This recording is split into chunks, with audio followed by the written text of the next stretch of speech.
From the studio that's made us cry time and time again is a journey into space filled with heart, humor, and some really cool visuals. Elio. But behind this colorful alien world is a story of creative risks, technical breakthroughs, and deeply personal themes that seem to have been erased. So get ready to get abducted by an alien spaceship, cause we have 107 facts about Elio. Let's go. Number 1. The first time the public has ever heard about Elio was back in September of 2022 when Pixar used Disney's biennial event, D23, to announce the film and their current slate of titles. Number 2. Adrian Molina was set to be the screenwriter and director for the film. One of Molina's biggest contributions to the Pixar library is co-directing and co-writing for Coco. The initial pitch to the audience for the film was, what if I told you we're not alone in the universe, and everything you've ever heard about aliens is true? Number 3. This would have been Molina's first Pixar film as the main director, having been co-director of Coco. I emphasize would have, and will explain why later. Number 4. Alongside the film's announcement were the earliest of cast reveals. America Ferrera was cast as Olga Solis, while Jonas Kibriab played Olga's son, the titular Elio. Number 5. According to Kibriab, when originally auditioning for the role of Elio, he had to go into his parents' closet and record his audition. Personally, I get it. When I used to voice these 107s back in the day, I made a box of pillows and put my mic inside as a makeshift recording booth. You know, anything to make it work. Number 6. Kibriab was initially offered a scratch role, which is a temporary voice role that animators use as a guide early in production, but was eventually offered the role as Elio officially. Number 7. Elio was conceived by Adrian Molina and used his time growing up on a military base as inspiration for the concept. At its core, Elio is a coming-of-age story with themes of alienation, which is similar to Molina's time at the base where he felt out of place and didn't really find a sense of belonging. Number 8. Things, however, weren't looking too good for the film. Molina had conducted early test screenings for Elio in Arizona, and while viewers enjoyed the movie, when asked if they would watch it in theaters, nobody raised their hands. Number 9. In June 2024, while still in production, Elio's leadership went through a major overhaul. Pixar Chief Creative Officer Pete Docter announced that Molina, who had conceived the idea for Elio, was moved off the project to focus on a then unannounced title, but a priority title. The title would eventually be revealed as Coco 2, and while he was on Coco 2, Domi Shi of Turning Red and Madeline Sharafian of Burrow were brought in to take the helm. Number 10. Alongside these shifts, the original scheduled release date of March 1st, 2024 was no more. Instead, the film would be scheduled on June 13th, 2025. This shift was largely due to the actors' strike and didn't just affect Elio. Lots of other shows and films had to be pushed back. Number 11. While bittersweet that Molina had to hand over control of his passion project, Sharafian and Shi were determined to take it over the finish line properly.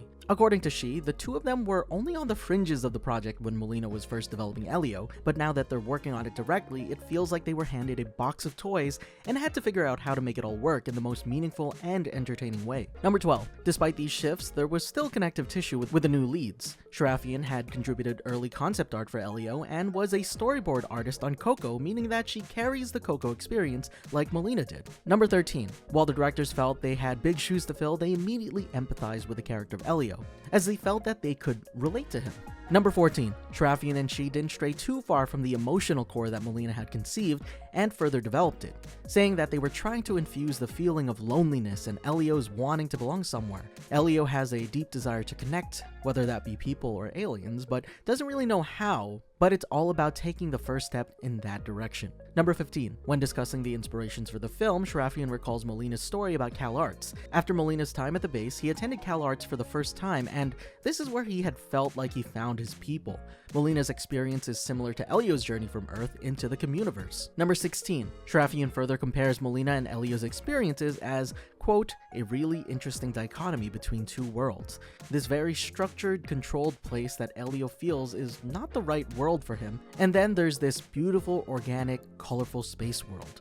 Number 17. When acting for his role as Elio, Jonas Kibriab found a way to relate to the character's loneliness. He recalls how hard it was to make or see friends during the COVID lockdowns, and being sad that he couldn't see his friends. Number 19. Aside from loneliness, however, Kibriab can also relate to his character in other ways, such as his high energy and quirkiness. Kibriab says he's just like that, and that he has a pretty outgoing personality. Number 19. On the other hand, Kibriab is also dissimilar to Elio in other aspects, such as the grief that Elio has due to losing his parents, and he's actually thankful that he hasn't gone through that kind of grief. Number 20. If that last fact confused you a little bit because I said that Elio lost his parents, well, it's true. While the reveal announcement stated that America Ferrera was playing Elio's mom, this role was shifted. Olga's character was changed during production, and instead of Elio's mom, Olga would be Elio's aunt and guardian. Number 21. One of the reasons for shifting Olga from mother to aunt is that the team wanted to raise Elio's emotional stakes. They wanted to make him more empathetic, and one way they did it was turning him into an orphan. Number 22. Shraffian thought that the audience would believe that if the relationship stayed as mother and son, even after an argument and Elio storms off, deep in your heart you would feel that Elio would come back. However, the dynamics are between an aunt and nephew now, which is more tenuous, and there's that chance that they would split off. And Shraffian believed as an audience member, you're rooting for Elio and Olga to mend their relationship and succeed despite some missing connections. Number 23. America Ferrera couldn't play the role of Olga due to scheduling conflicts and departed the project before it was finished. In her place comes Zoe Saldana. Number 24. Shraffian says that she feels an attachment to Olga as a character and even praised Saldana's performance, saying that she was able to keep Olga rich and juicy while giving her nuance. Saldana was able to thread the needle of vulnerability. Number 25. Several different films were inspirations for Elio. She found key inspiration in some of Carl Sagan's projects, such as Contact and Cosmos, particularly in the idea that the aliens were shown in an aspirational and positive way instead of something scary. Number 26. Shraffian found her influences in Close Encounters of the Third Kind and says that it helped set the tone for the film. She says, quote, "It isn't really horror, but the film has this sort of underlying menace to it of what's wrong with this guy." Number 27. While the story and themes for Elio are important, another important aspect are the visuals. Starting with Earth, visual effects supervisor Claudia Chung explained that the stars shown in Elio are meant to resemble what the night sky would actually look like from Northern California during the summer. Number 28. The Communiverse, one of the main areas Elio takes place in, was imagined as a unique version of space made with luminescent and translucent materials where gravity is fluid to accommodate alien species of varying anatomy and movement. Number 29. The Central Space Station in the Communiverse houses representatives from 16 member planets, each living within one of 4 climate-based ecosystems built into rotating disks: volcanic hot, icy cold, aquatic, and verdant blush. Each embassy for those aliens is positioned on the disk that best matches the home climate of the planet it represents. Number 30. When creating the model for the Communiverse, the disks were built using topographic layering, similar to 3D relief maps. The rotating disks are designed to resemble stained glass when backlit, enhancing their fantastical and architectural beauty. Number 31. Veteran production designer Harley Jessup, whose last project is Elio, referred to the development of the Communiverse in Elio as the college project, describing it as a spirit of experimental exploration for his final Pixar film before retirement. If you look at Jessup's credits, you know that he previously worked on Coco, Ratatouille, and Monsters, Inc., among others. Number 32. Jessup and visual effects supervisor Claudia Chung developed the Communiverse's look using unconventional methods, including VR and macro photography in water tanks, techniques reminiscent of Jessup's early work in ILM's Inner Space. Number 33. Jessup told the outlet IndieWire that part of the visual inspiration came from microscopic life. "I was able to bring some of that back into research on tiny microscopic plants and animals," he said. "These life forms felt alien yet recognizable, helping the audience believe in the strange world because it's just real enough."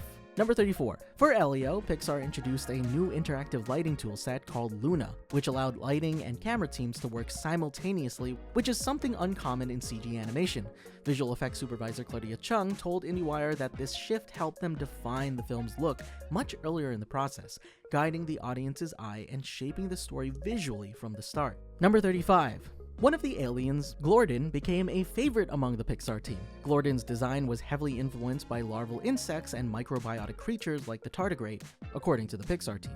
The goal was to blend something biologically strange with something emotionally relatable. Number 36. One of the biggest challenges in creating Glorden was finding the right balance between disturbing and adorable, especially since the character lacks eyes, which is a typical feature used for expression. Number 37.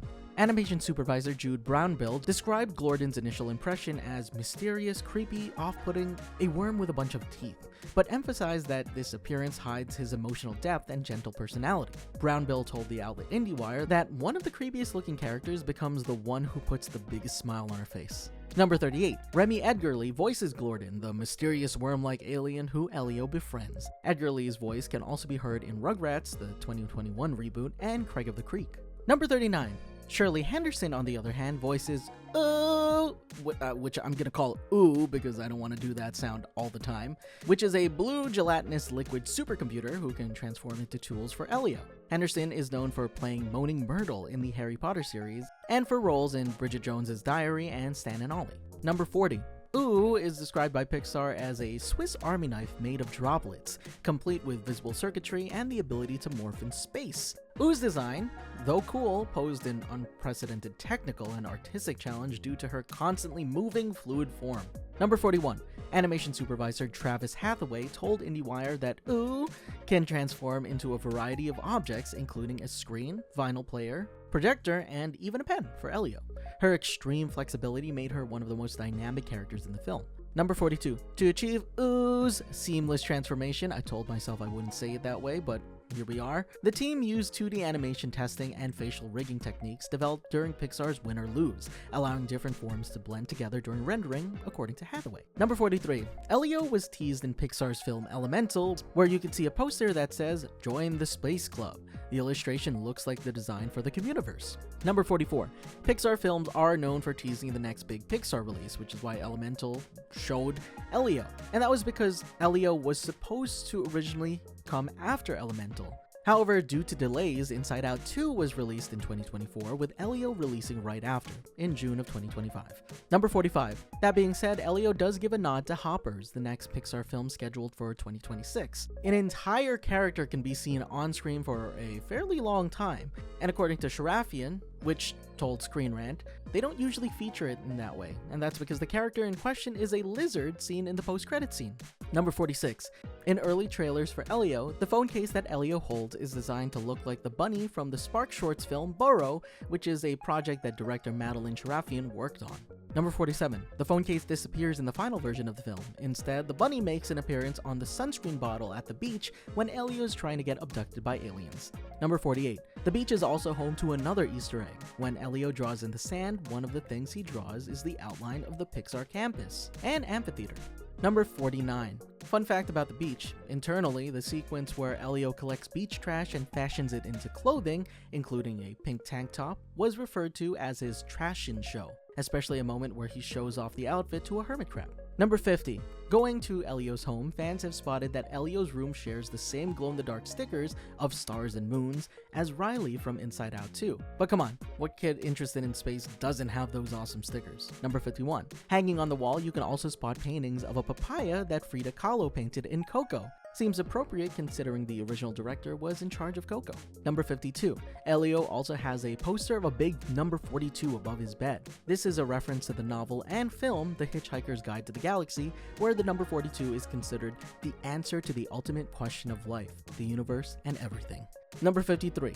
In the UFO sightings poster in Elio's room, you can see the outline of the axiom from WALL-E. Number 54. In addition to the axiom, the UFO sightings poster also has the outline for Mator's mother from the Cars Toons episode, Unidentified Flying Mater.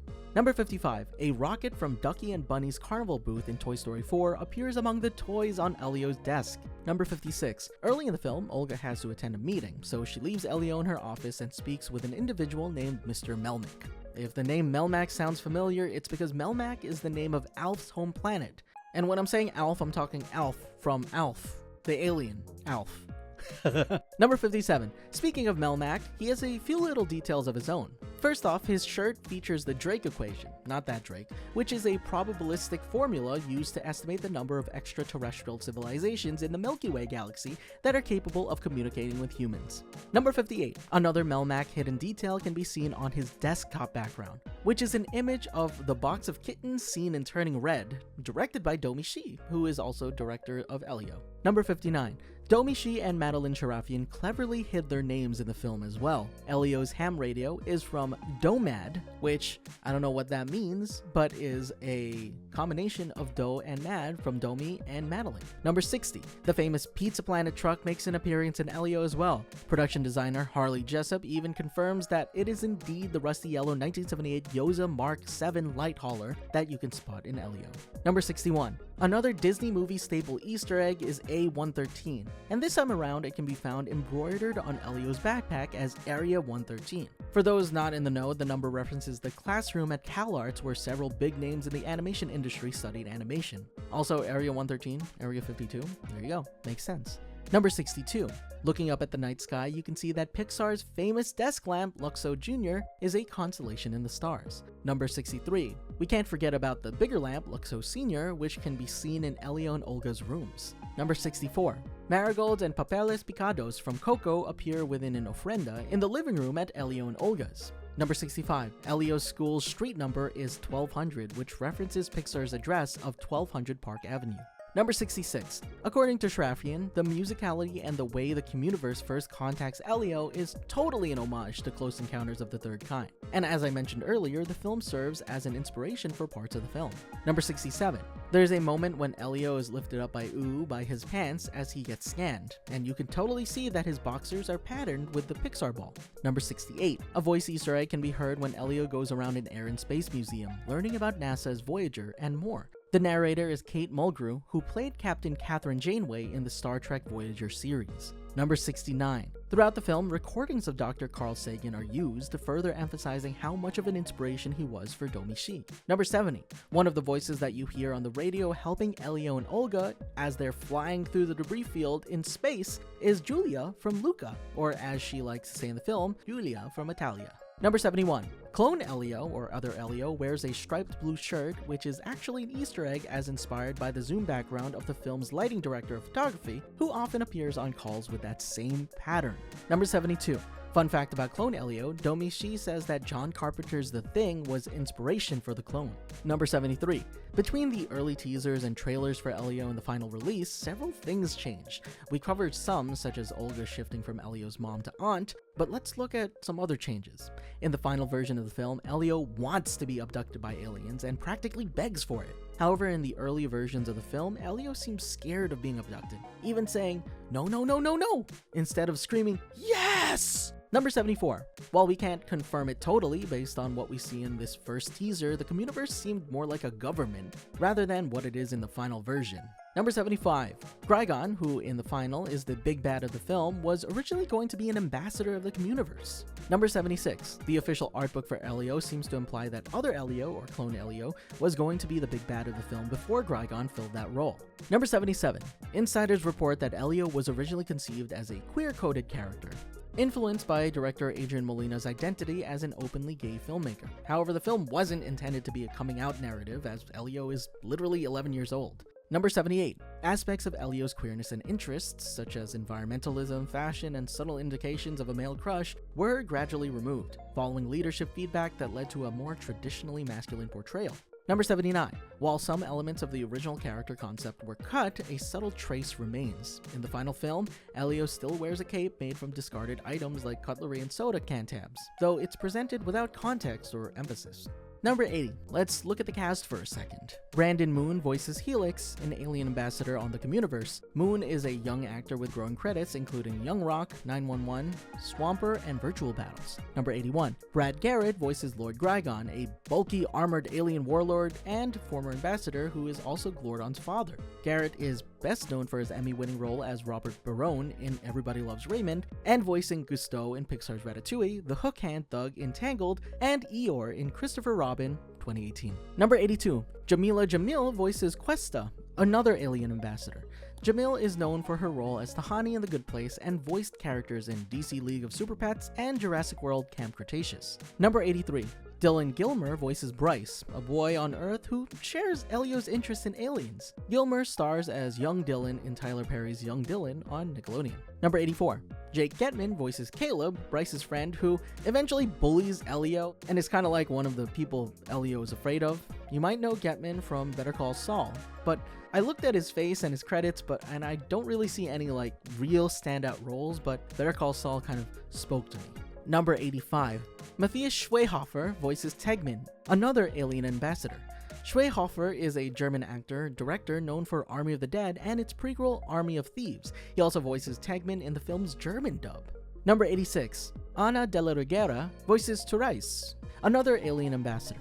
De la Reguera is known for her roles in Eastbound and Down, Nacho Libre, and The Forever Purge. Number 87. Atsuko Akatsuka voices the alien ambassador Naus. Akatsuka is a stand-up comedian and actress known for her HBO comedy special The Intruder and appearances on The Late Late Show with James Corden. Number 88. Brendan Hunt voices Gunther Melmack, the Air Force analyst and conspiracy theorist. Hunt is known for playing Coach Beard on Ted Lasso and co-creating the series. Number 89. Naomi Watanabe voices Alva, another alien ambassador. Watanabe is a Japanese comedian and actress known as the Beyoncé of Japan, and voices Alva in both English and Japanese versions of the film. I love when actors and actresses can return in different languages for the same role. It kind of adds some continuity between the English and whatever foreign language dub there is. Number 90. Anissa Borrego voices Mira, one of the other alien ambassadors.